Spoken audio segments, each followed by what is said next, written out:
A Bíblia diz no livro de Números, no capítulo 13, nos versículos de 1 a 33. O Senhor disse a Moisés: envie alguns homens que espiem a terra de Canaã, que eu vou dar aos filhos de Israel. Enviem um homem de cada tribo de seus pais, segundo cada qual chefe entre eles. Pois bem, chegamos no capítulo 13 de Números, um capítulo muito conhecido. Mudou a sorte de Israel depois deste capítulo. Tu já sabe, não é fácil quando uma nação fracassa, quando uma nação naufraga. E aqui, neste capítulo, nós vamos assistir um erro coletivo, vamos dizer assim. O Senhor disse a Moisés. Então, é uma ordem que Deus deu: enviar alguns homens que espiem a terra de Canaã. Esses alguns homens são considerados príncipes, líderes, homens escolhidos como cabeça de cada uma das 12 tribos de Israel. Não sei como está na tua Bíblia, mas nas Bíblias antigas traziam essa referência de que não eram quaisquer homens, mas sim príncipes, líderes, homens especiais, seletos, selecionados. E nós acreditamos, pelo contexto, que eram jovens, fortes, guerreiros, soldados, líderes, homens que poderiam influenciar o povo, ilustres, importantes, bem-nascidos, de famílias importantes de cada tribo, enfim, era para escolher e enviar para espiar a terra de Canaã. E este capítulo é muito conhecido como o relato dos espias, o relatório dos espias, ou apenas os espias. Por que espias? Porque eles foram mandados como espiões, como observadores, como pessoas, né, como homens que iriam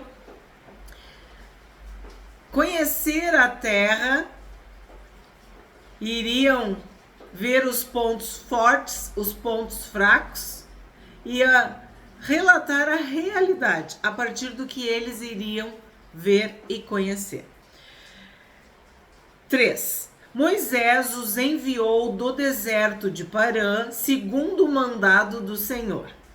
Todos aqueles homens eram chefes dos filhos de Israel. São estes os seus nomes: da tribo de Ruben, Samua, filho de Zacur; da tribo de Simeão, Safate, filho de Ori; da tribo de Judá, Caleb, filho de Jefoné; da tribo de Sacar, Gigeal, filho de José; da tribo de Efraim, Oséias, filho de Num; da tribo de Benjamim, Palti, filho de Rafu; da tribo de Zebulon, Gadiel, filho de Sodi; da tribo de José, pela tribo de Manassés, Gadi, filho de Suzi; da tribo de Dan, Amiel, filho de Gemali; da tribo de Azer, Setur, filho de Micael; da tribo de Naftali, Nabi, filho de Vofsi; da tribo de Gade, Jeuel, filho de Maqui; São estes os nomes dos homens que Moisés enviou a espiar aquela terra. E Oséias, filho de Num, Moisés deu o nome de Josué. Então, eu fiz aquela pesquisa básica que eu costumo fazer. Se tu é inscrito do canal A Bíblia Diz, se tu é inscrita do canal A Bíblia Diz, tu sabe que eu gosto de pesquisar os nomes, né? Alguns nomes no original, no hebraico. Então, vocês vão ver pelo significado dos nomes a importância, a proeminência, a primazia desses príncipes, desses chefes, desses líderes, desses escolhidos de cada uma das tribos. Samua, ilustre. Safate, juiz. Calebe, cão. Mas é no sentido meio lobo, sabe? Corajoso, guerreiro, forte. Gigeal, Deus vingará. Oséias, salvação. Josué, salvação de Deus. Deus é salvação, ou, por extensão, Salvador. Pauti, Deus livra. Gadiel, afortunado de Deus. Gadi, afortunado. Amiel, povo de Deus. Esse aqui, né? Setur, oculto escondido. Nabi, consolo, profeta. Jeuel, majestade de Deus. Então, a maioria do significado dos nomes é muito positiva. Mostra realmente que eles eram abençoados, que eram importantes, que eram representantes do povo, das famílias, das tribos. 17. Moisés os enviou a espiar a terra de Canaã e disse-lhes: subam pelo Neguebe e entrem na região montanhosa. Esta ordem, segundo os historiadores, fez com que eles percorressem quase 400 quilômetros, subir pelo Neguebe e entrar na região montanhosa. Então, por isso que a gente entende que eles eram jovens, fortes, guerreiros, soldados destemidos, corajosos, escolhidos, né? Que era um grupo seleto especial.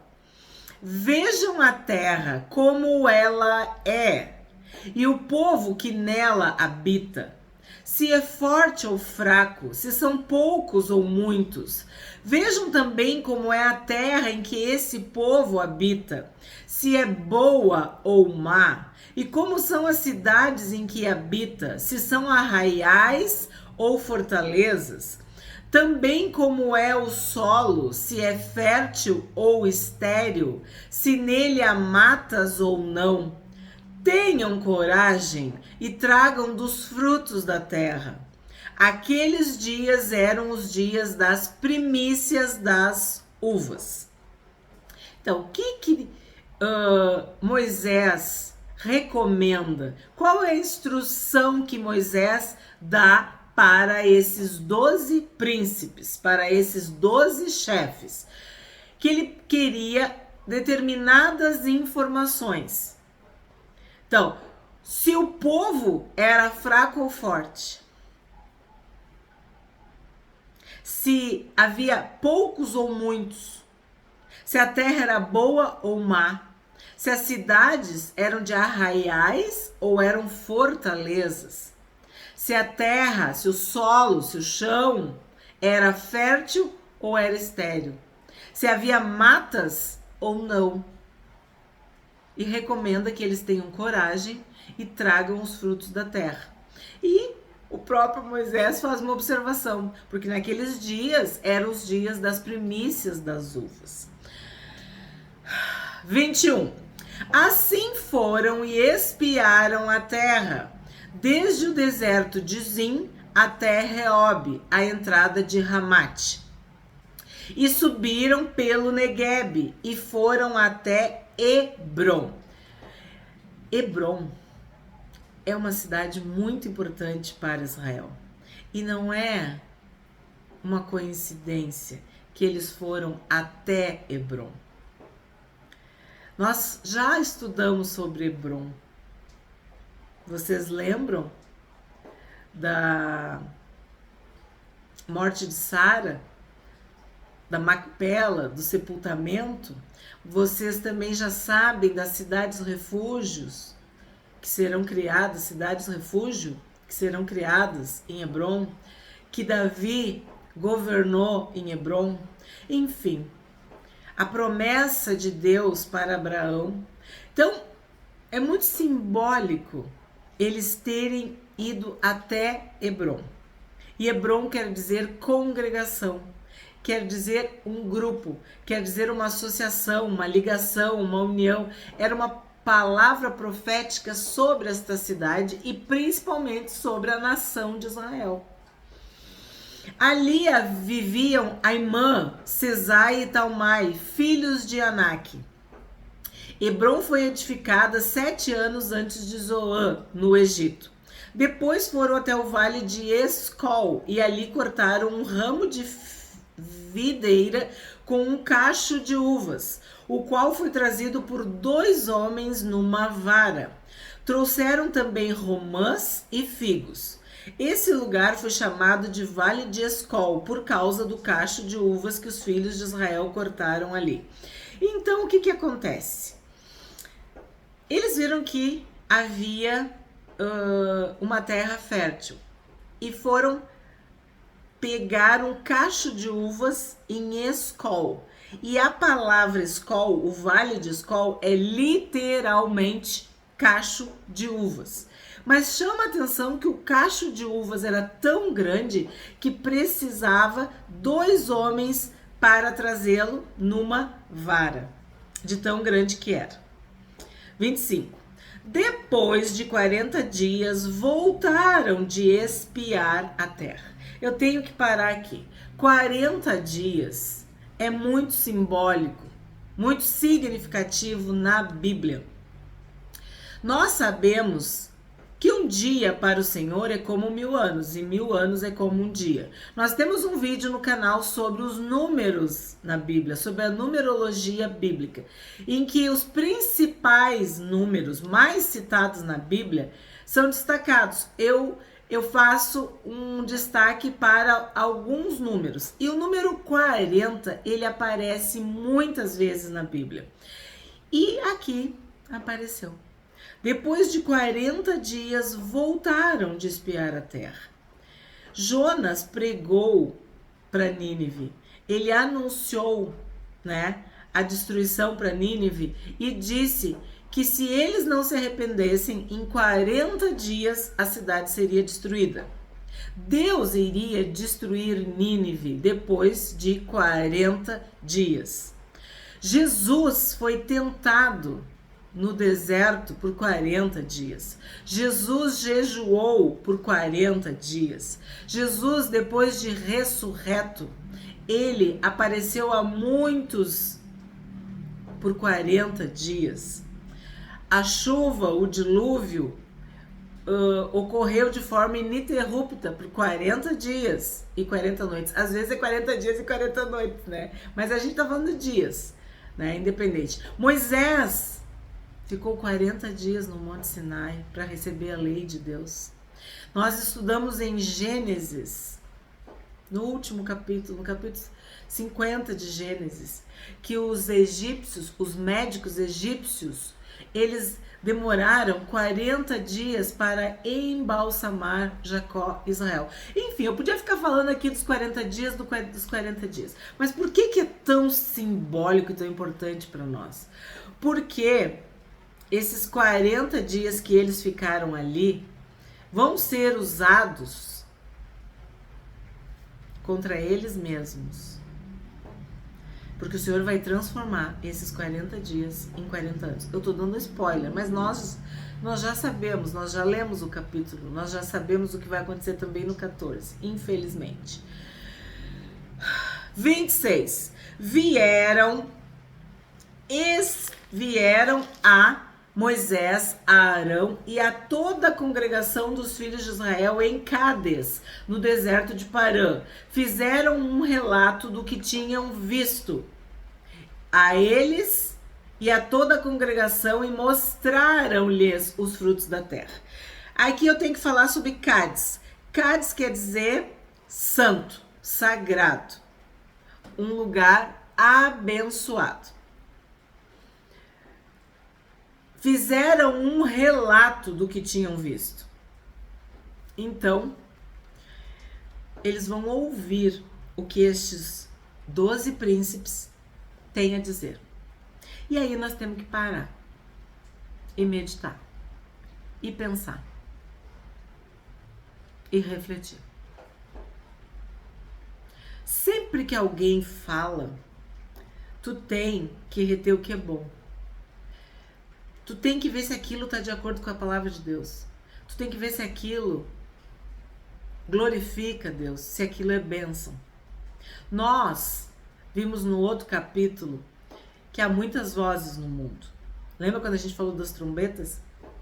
Pois bem, agora toda uma nação está prestes a ouvir o relatório de 12 príncipes, de 12 líderes, de 12 homens escolhidos.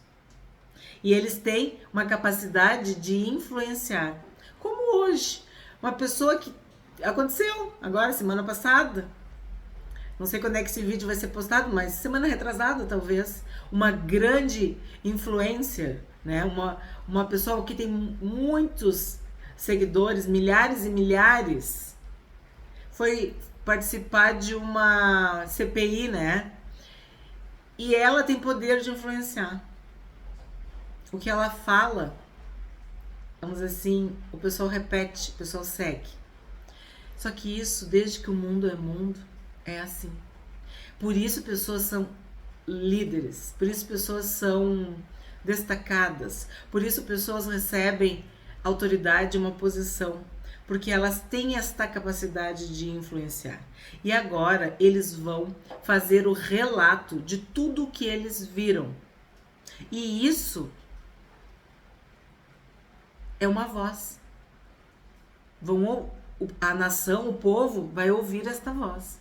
E a pergunta é, nós, diariamente, escutamos a voz de quem? A voz de Deus? A minha própria voz? O meu eu? O que eu acho a respeito dos fatos? Eu escuto o mundo, a mídia, as redes sociais, a internet? Os inimigos? Ou o próprio, né, Satanás, o diabo? O que eu tô escutando? O que eu tô ouvindo? Quais são os relatos que estão me influenciando? Ou que já me influenciaram ao longo da minha vida? Depois que eu escuto determinada coisa, eu fico destruída, deprimida, derrotada, sem força? Ou depois de determinadas coisas que eu ouço, que eu escuto, eu me fortaleço, a minha fé aumenta, eu tenho mais força e coragem de viver uma vida reta, santa, de dizer não pro pecado, de dizer não pro meu eu, de resistir, repreender, amarrar e expulsar Satanás da minha vida, da minha mente, da minha casa, do meu trabalho, por onde quer que eu ande. Isso é uma pergunta. Isso é uma reflexão para nós. Quando tu escuta determinado relato, isso glorifica a Deus?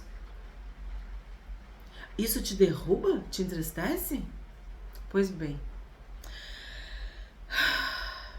agora eles vão ouvir o relato dos 12 espias.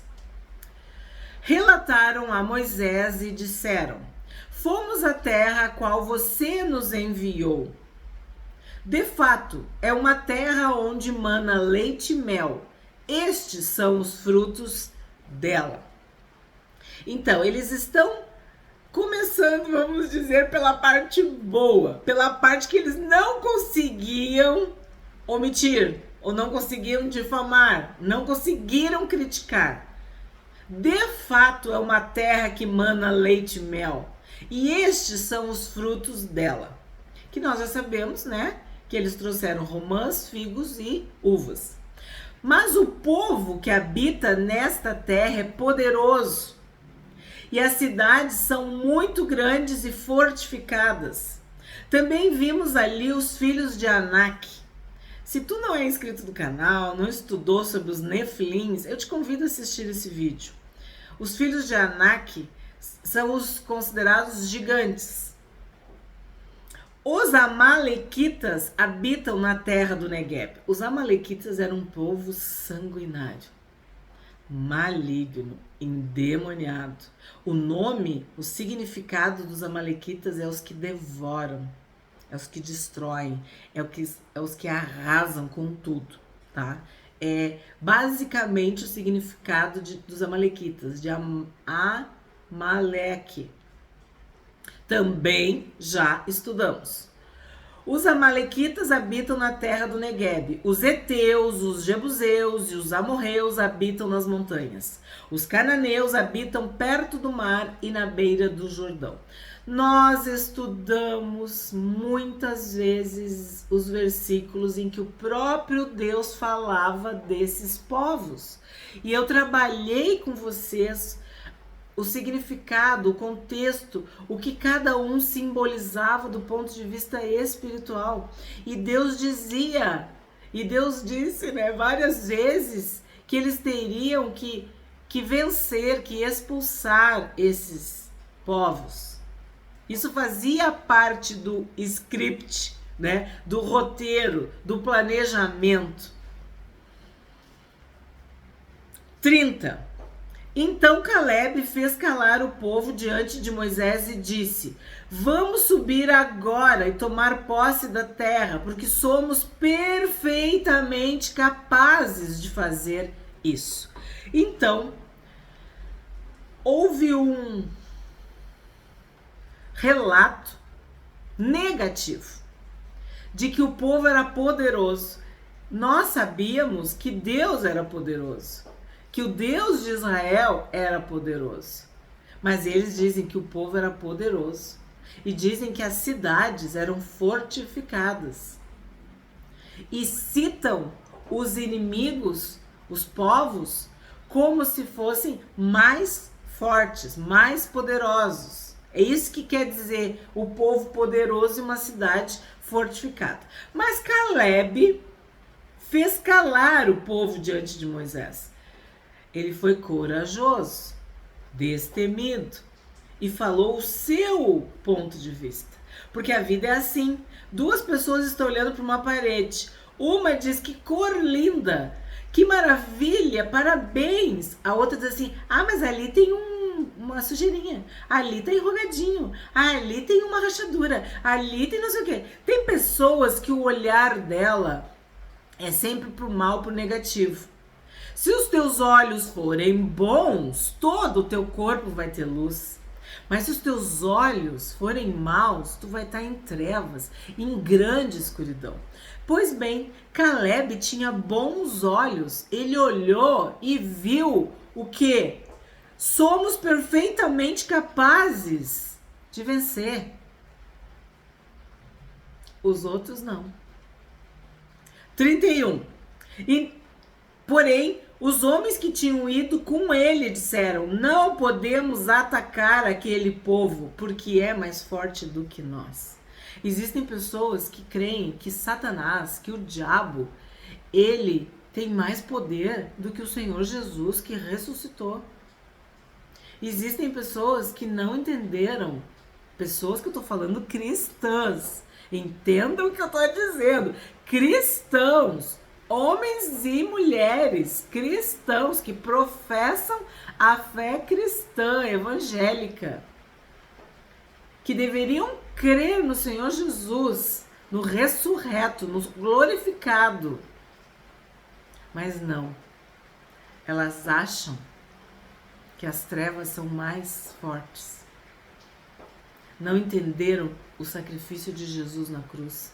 Não entenderam que Jesus arrancou as chaves da morte do inferno de Satanás. Que as portas do inferno não prevalecem contra a igreja. E aqui tu tá tendo um exemplo. Eles acreditavam que não poderiam atacar aquele povo. Tudo que Deus falou, todas as promessas caíram por terra.